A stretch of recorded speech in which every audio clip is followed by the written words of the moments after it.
Bem-vindos ao Grupo Marcos. Você está no programa Nova Geração 159 e hoje nós faremos algo diferente, né? Em que sentido? Nós estamos trabalhando a série Livro dos Espíritos, mas sempre quando há um acontecimento, uma data, a gente insere um programa específico. Hoje, naturalmente, né, vamos tratar do que se chama de Semana Santa, né? E a gente lembra mais do feriado da Semana Santa, né? A quinta, a sexta-feira, santa, como a gente diz. Ok, é santa sim, mas aí eu acho que é um santo no sentido hebreu e não católico. Vamos tentar aqui lançar uma visão geral, um panorama amplo, né, do que é isso para a tradição cristã, principalmente. O que é que aconteceu? Né? Por que a gente comemora? Porque a gente tem essa data no calendário. Qual o sentido dela? Certamente é uma das datas mais importantes da história de todo o cristianismo. Isso aí não há dúvida, não há como questionar isso. E é uma data que surge antes, inclusive, do cristianismo, né? Mas, assim, daqui a pouco a gente fala disso. Para nós cristãos, eu posso dizer que se a gente faz uma comparação, apenas uma comparação, da vida do Cristo no mundo como um filme, como um drama, como um teatro, como um romance, né, como uma peça literária,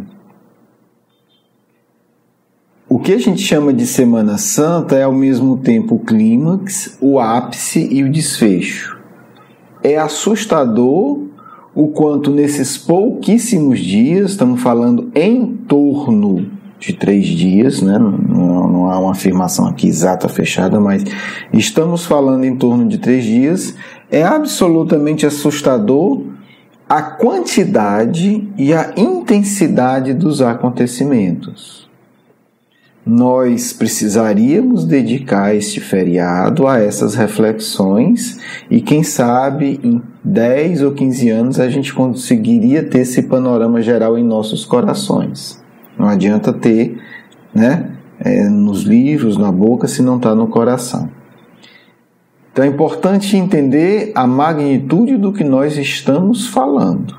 Talvez você esteja estranhando isso, mas eu vou aqui pegar assim, um guia básico, não vou entrar em detalhe, e citar algumas coisas que esses 3 dias envolvem.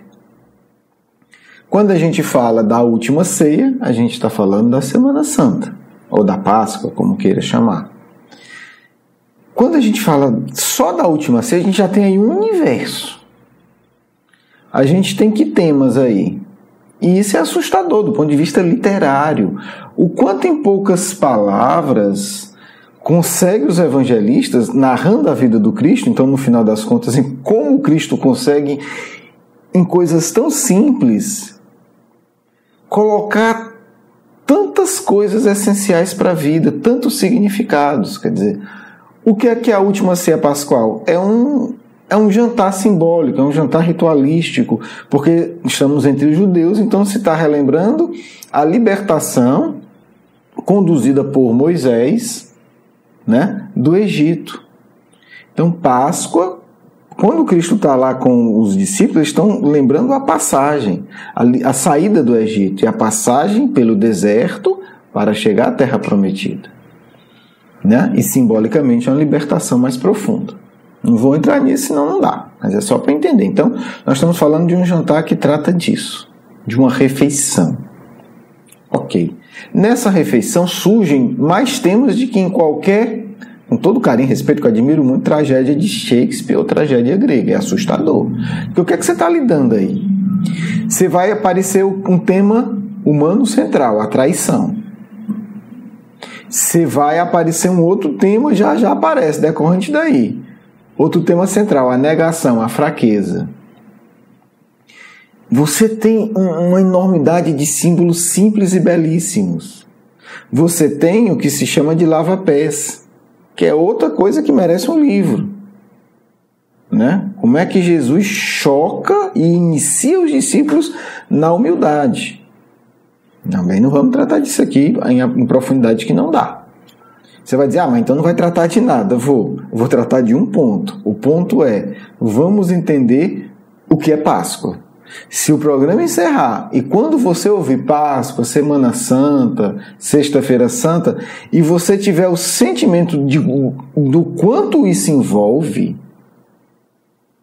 o programa cumpriu o seu objetivo. Não dá para querer um objetivo mais forte do que esse. Já é ousado, tá certo?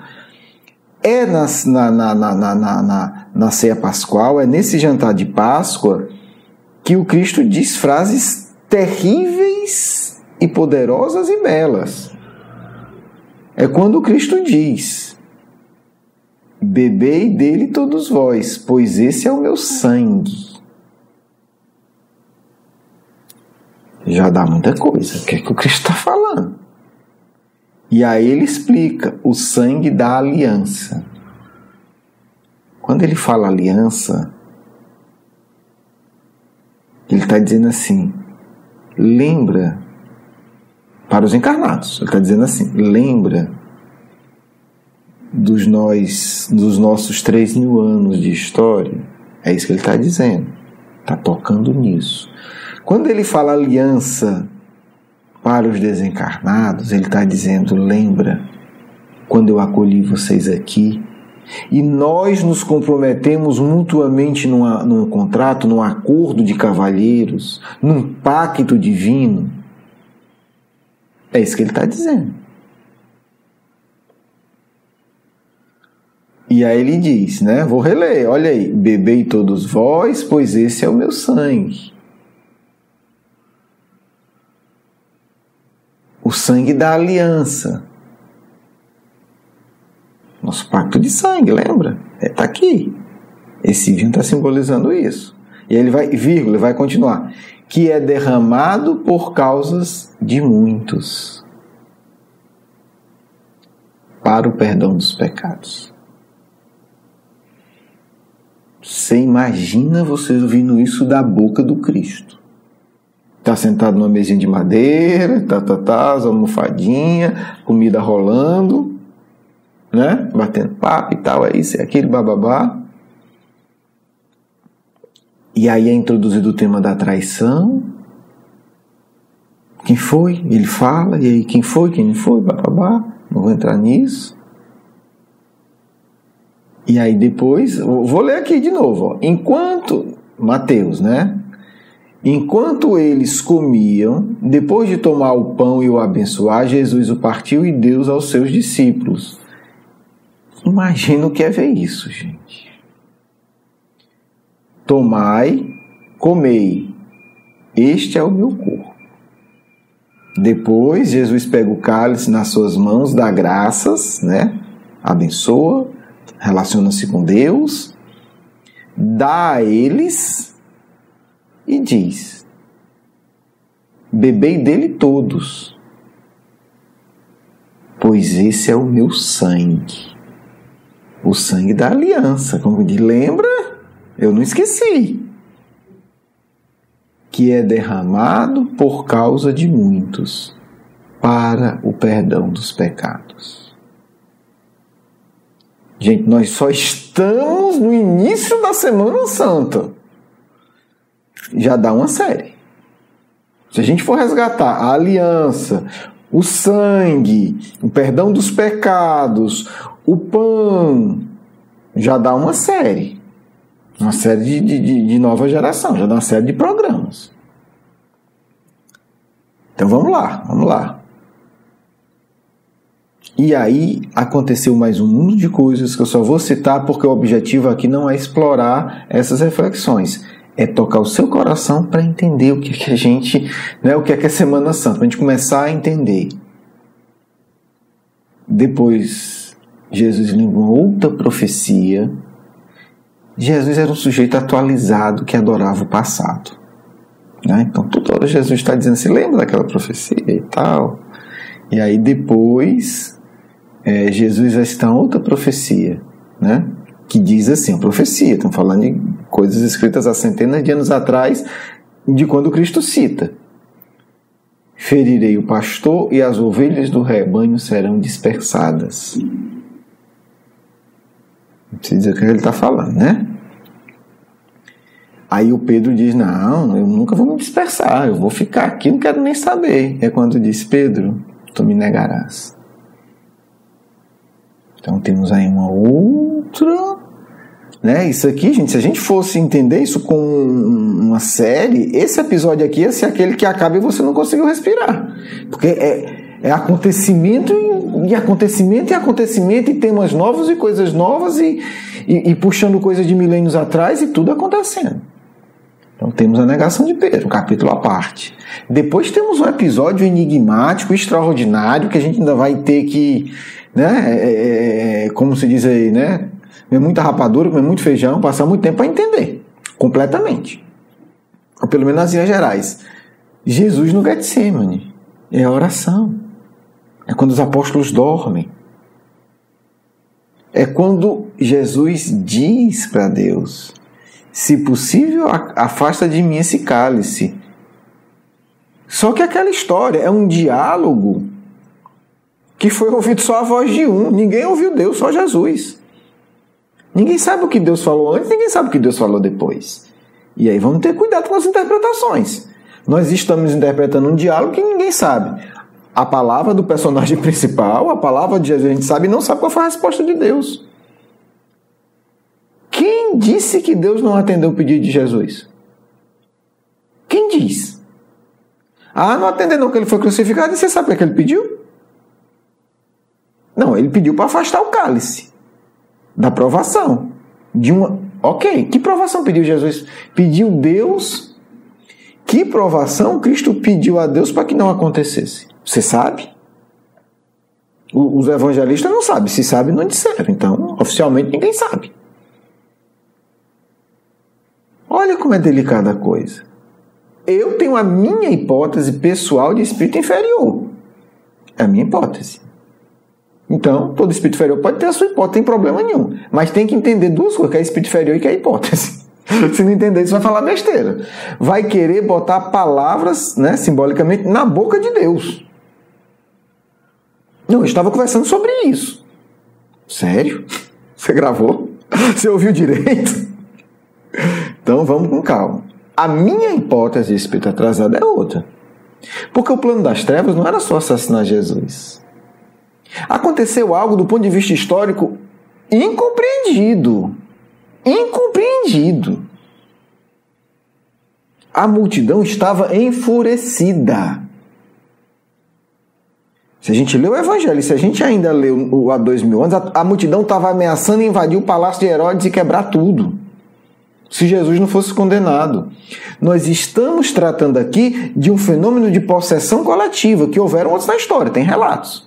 Não vou entrar nisso. Então, naquela hora, meu amigo e minha amiguinha, quem tinha sintonia com as trevas foi ligado à banda larga. Essa é a questão. Você está achando que é besteira? Vai ler Memória de um Suicida. E você vai ler o depoimento do Camilo, que foi um dos espíritos que estava lá agredindo Jesus e agredindo Maria. Carlos Luiz, que coisa horrível, ele que conta. O livro é dele. Então são relatos que a gente vê que a multidão estava absolutamente alucinada. Alucinada. Quando o senador Públio Lentulus está lá dentro do castelo, da fortaleza do Herodes, ele diz: por mim, chamava o exército e dispersava toda a pata de cavalo. O Herodes não tem coragem. Porque a multidão estava querendo arrombar a porta da fortaleza dele. Entenda o contexto. Então ele está falando disso. Do ponto de vista histórico, do ponto de vista de informações mediúnicas sérias. Então, nós temos uma multidão alucinada, porque é claro, gente, a obsessão é isso. A gente vê uma série de dirigentes espíritas obsidiados, só que disfarçam. Na hora da decisão séria do centro espírita, ele atua contra o Cristo. Então vamos entender que uma coisa é muito mais complexa. Por isso que é na hora da prova que a gente sabe qual é a nossa real sintonia. Não é quando está em casa, na hora do evangelho, tudo bonitinho, tudo organizado. Não, aí o obsidiado parece saudável. É na hora da dor, é na hora da tentação, que a sua verdadeira sintonia se revela, e que a minha e de todo mundo. Tudo bem. Qual é a minha hipótese? Que o plano das trevas era massacrar todo mundo. Era matar Maria, era matar João, porque imagina, o espírito das trevas, ele quer o quê? Ele quer a destruição do evangelho.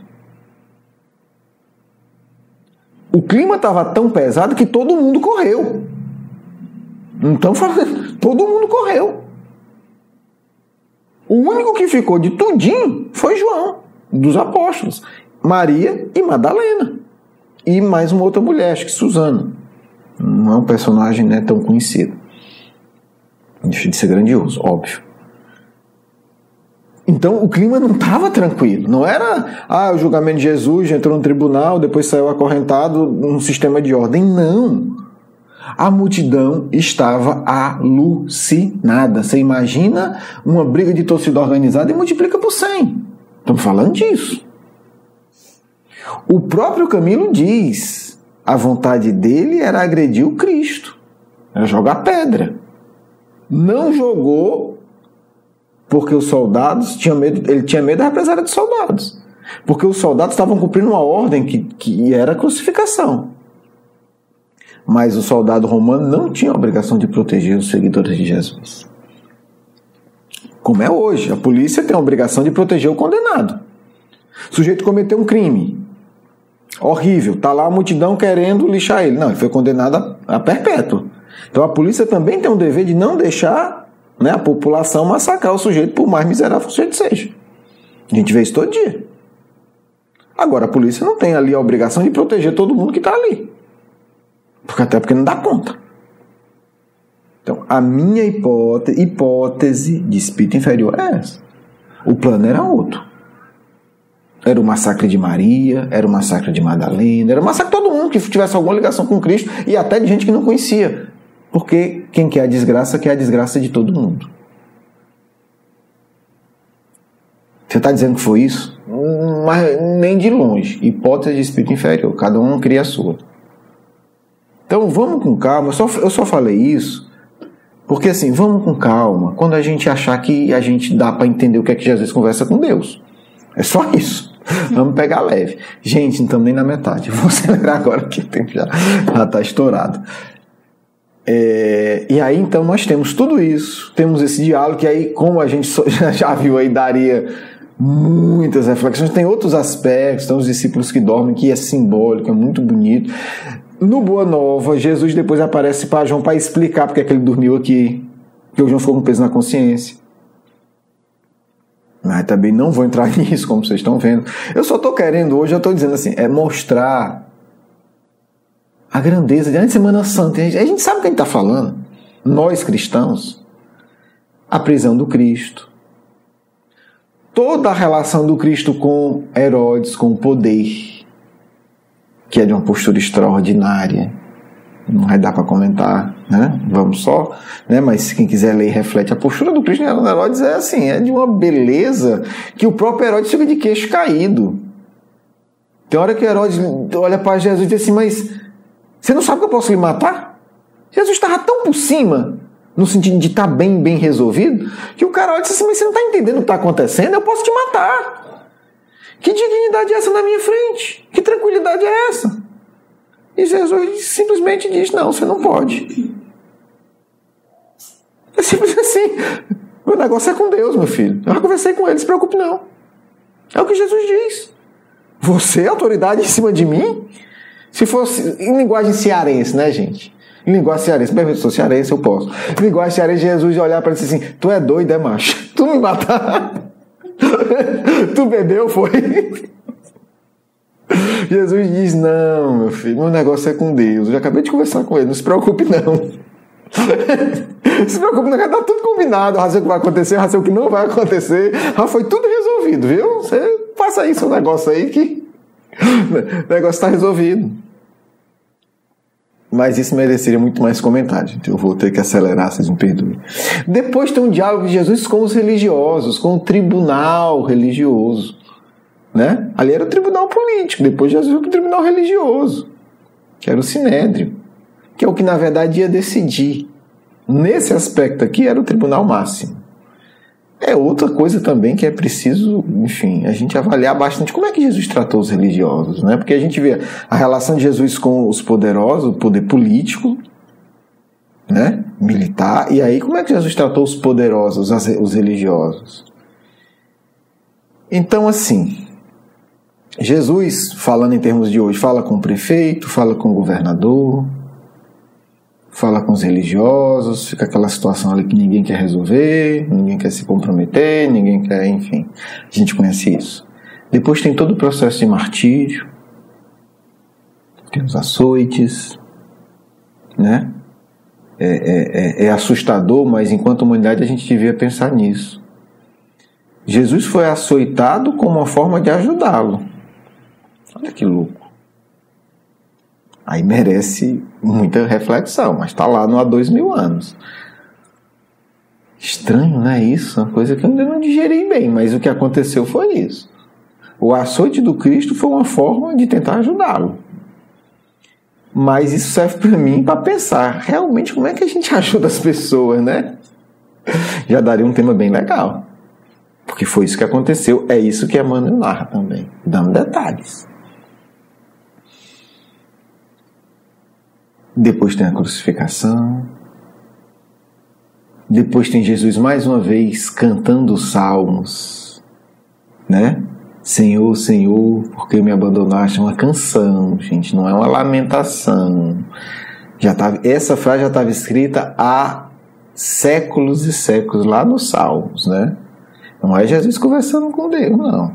É Jesus lendo, relembrando uma profecia. Do mesmo jeito que Jesus cantou quando terminou a ceia, porque era tradição, aqui Jesus está mostrando a relação entre ele e a tradição. É disso que se trata, já daria um outro programa. E aí tem a crucificação, a morte ou desencarne. Depois Jesus vai para as regiões mais inferiores do planeta. Interessante isso. Antes de adeus, Jesus vai no inferno, simbolicamente, né? Nas regiões mais infelizes, também já daria outra coisa. Depois tem a relação com Madalena, a gente já pôde explorar isso em outros momentos, né? Em particular no encontro, né, no Módulo Cristo, onde a gente fala um pouco mais disso. São muitos símbolos, são muitas coisas, né? O objetivo de hoje é apenas, teria muito mais coisa para falar, né? Porque tudo isso, gente, foi Semana Santa. A ressurreição, o encontro dele com os apóstolos, a famosa frase que ele disse para Tomé, né? Toca, se tu precisa tocar, toca. Quer dizer, tudo isso aconteceu em torno de 3 dias. É muita coisa para a gente digerir. Mas se a gente consegue pelo menos sentir a grandeza do que aconteceu nesses 3 dias, né, já muda o nosso padrão de compreensão da vida. Então são realmente 3 dias que, assim, o sujeito pensa assim, tudo bem, a Terra teve 4,5 bilhões de anos de história no entorno. Se você fosse estudar só 3 dias, meu amigo, não tenha dúvida. Peça esses. Assim, olha, o seu Vale Educação aqui, o seu bônus hora, sei lá como é que chama essas invenções aí. O seu crédito aqui, seu cartão de crédito aqui, dá para pagar só 3 dias de estudo sobre a história da Terra. O que é que você quer? Meu irmãozinho, não pensa 2 vezes. Não pensa, vai por mim. São esses 3 dias. Um grande abraço, um grande beijo no coração, né? Perdoe aí o ter esticado um pouco mais, mas ainda vamos ficar mais ou menos aqui no tempo. Vamos à nossa segunda parte. Excelentes reflexões na Semana Santa de 2018. Meus filhos, Que a cruz seja o grande símbolo que reúne todos os símbolos. Ali está o sangue, ali está o corpo, ali está o sofrimento, ali está o resultado do abandono, ali está o resultado da traição, ali está a morte, ali está a vida, ali está a expiação, ali está a glorificação. Não nos enganemos. A cruz é o grande símbolo que o Mestre deixa para todos nós, o símbolo da ascensão humana, o símbolo do crescimento espiritual, o símbolo da grandeza de um indivíduo que ilumina a vida de bilhões de indivíduos. Filhos, que não se fuja da cruz, que não se fuja das lágrimas necessárias para a regeneração de vosso ser. Filhos, que acreditemos no Cristo, seguindo os seus conselhos, que se resumem no amor a Deus, no sacrifício amoroso pelo próximo, porque todos precisamos aceitar a nossa cruz para podermos falar diretamente com Deus. Muita paz a todos, do amigo espiritual de sempre. Quero agradecer o seu carinho, a sua atenção, e para conhecer mais do nosso curso Educação Espírita, um convite à juventude, do nosso programa Nova Geração e os nossos livros, por favor, visite o nosso blog grupomarcos.com.br. Você é muito bem-vindo. Um grande abraço.